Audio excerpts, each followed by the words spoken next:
Vaata, kui teatris ripub seina peal esimeses vaatuses püss, siis viimases vaatuses enne kummardamist teeb ta tavaliselt pauku ka. Aga elus võib-olla ei ole mõtet seda pauku niisama ootama jääda. Kui juba sireenid kõlavad või oled saanud riigilt ohusõnumi, siis pole aega enam kummardamistega aplausi ära oodata. Mis tehtud, see tehtud. Targal korteromanikul on ettevalmistus tehtud. Oda. Ja minema! Hea varjumispaik kortermajas on kelder. See on kivist, see on maa sees ja kui on aken nagu siin, siis kõige parem ongi tassida siia ette mõned kotid. Olgu mõni vana kartulikott või niisugune poest ostetud moodne kott, paned aga liiva või mingit pinnast sisse. Aga kui sa kord sinna maa alla juba lähed ja tahad maailma asjadega ka kurssis olla ja aktuaalsed kaamerad vaadata, vaat siis sul peab generaator ka olema. Ja ega see peab pomm olema, mis plahvatab. See võib vabalt olla ka tormi ajal naabrimaja katus, mis tahab aknust sisse tungida ja sul näkku kargab klaasikildudega koos. Näed sa, peaaegud maskeeritud.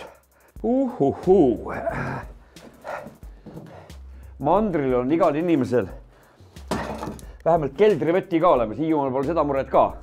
Võtad luua ukse tagant ära ja pääs on valla. Ui, jeedam, kes siis asjad siia ette kuhjab? Inimesed ei saa sisse, jeedam küll, ratas välja. Mingisugune käik peaks ikka inimesel olema, kui ta tahab ometi keldrisse varjuda.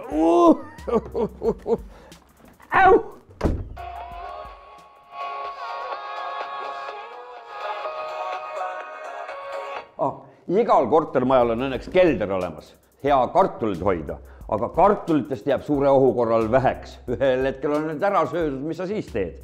Väga hea, siis peab olema kindlasti üks laud, mõni pink tool, puhas vesi. Nagu ma näitasin juba üks raadio, mis käib aku peal, seda on veel väga hea siit. Vändad on ka sellised, akut pole vaja, lööd vungi sisse ja kuuled edasi. Taskulamp või midagi või selline akuga lamp. Ja kui te tahate aktuaalset kaamerat vaadata, siis peab generaator ka muidu olema. Aga te peate ettevaatlikud olema, seda generaatorit ei tohi ennem käima tõmmata, kui te näete, et kuskilt mulgust õhku peale ei tule.